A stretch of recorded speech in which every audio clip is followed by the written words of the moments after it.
અમારા પ્રદેશ કોંગ્રેસ સમિતિના મુખ્ય પ્રવક્તા મનીષભાઈ જોશી, ભાઈ હેમાંતભાઈ, પાર્થિવભાઈ, ધીરેનભાઈ, નીરવભાઈ, તમામ સાથીઓ, આપ સૌ ઇલેક્ટ્રોનિક્સ અને પ્રિન્ટ મીડિયાના પત્રકાર મિત્રો, સર્વપ્રથમ તો આપ સૌનો આભારી છું કે ઓલ ઇન્ડિયા કોંગ્રેસ કમિટી દ્વારા ગુજરાત પ્રદેશ કોંગ્રેસ સમિતિના પ્રમુખ તરીકે ની જવાબદારી ત્રીજી વખત સોંપી અને આજે પદ ગ્રહણ તો એક નિમિત્ત છે, પણ સમગ્ર કોંગ્રેસ પરિવારે આજના દિવસને સંકલ્પ દિવસ તરીકે નક્કી કર્યો છે.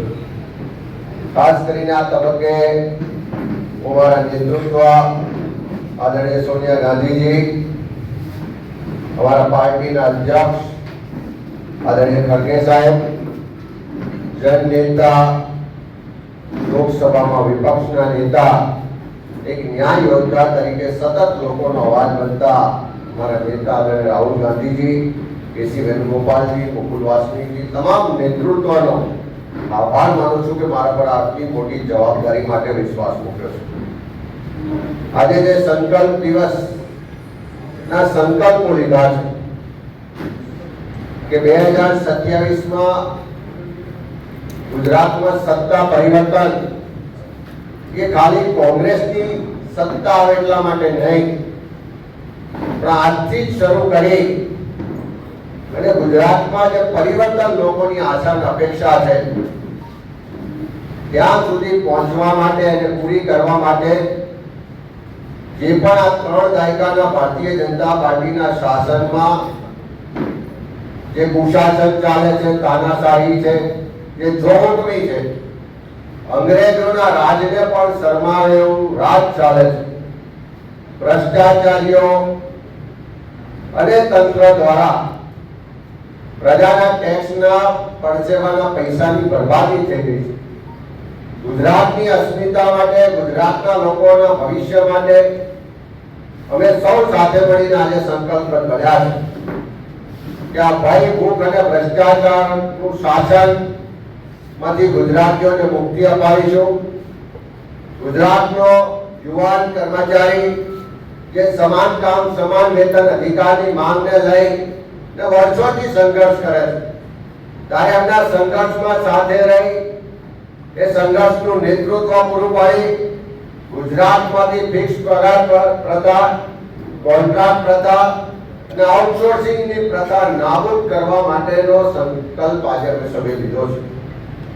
ગુજરાતમાં બહેન દીકરીઓ સલામત નથી, નાની બાળકીઓ પર બળાત્કાર થાય, યુવતીઓને એટલી હદે પરેશાન કરવામાં આવે કે એને આત્મહત્યા કરવી પડે, ત્યારે ગુજરાતની મહિલાઓને મોંઘવારીમાંથી તો મુક્તિ મળે, પણ સાથે સાથે એમની સુરક્ષા, સલામતી, સન્માન અને એમને સમાનતાનો અધિકાર મળે માટેના કાર્યક્રમો કરીને એમને સન્માન અધિકાર અપાવવા માટેનો કોંગ્રેસનો આજે સંકલ્પ છે. ગુજરાતમાં ભૂમાફિયાઓ બેફામ છે, ખનન માફિયાઓ બેફામ છે, મેડિકલ માફિયાઓ બેફામ છે, શિક્ષણ માફિયાઓ બેફામ છે અને ચારે તરફ ગુંડારાજ ચાલે છે. ત્યારે ગુજરાતને આ ગુંડારાજમાંથી, આ માફિયાઓના ચુંગાલમાંથી છોડાવવા માટે એ ગુજરાતીઓ સાથે મળીને લડત લડવાનો સંકલ્પ છે. આ ગાંધીનું ગુજરાત છે. આ ગુજરાતની પ્રગતિ માટે, ગુજરાતની જે વિશ્વમાં નામના થઈ છે એમાં સૌથી મોટું યોગદાન હોય તો અહીંયા દારૂબંધીનો કાયદો છે. પણ આજે ગલીએ ગલીએ દારૂ મળે છે, દારૂની સાથે સાથે ડ્રગ્સની બધી વધી છે, યુવાધન બરબાદ થઈ રહ્યું છે. ત્યારે આ ગુજરાતને નશા મુક્ત કરવાનું એક સંકલ્પ સાથે અભિયાન ઉઠાવવાની કોંગ્રેસે આજથી શરૂઆત કરવા માટેનો સંકલ્પ લીધો છે.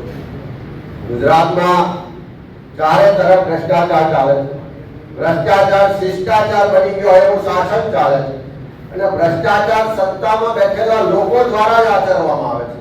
ક્યાંક મંત્રીઓ પર ભ્રષ્ટાચારનો સીધો આરોપ હોય, મનરેગા કામમાં રાજ્ય સરકારના મંત્રી એમના પરિવારની સીધો જ સંડોવણી હોવા છતાં હજુ પણ એમને મંત્રીમંડળમાંથી દૂર કરવામાં નથી આવતા.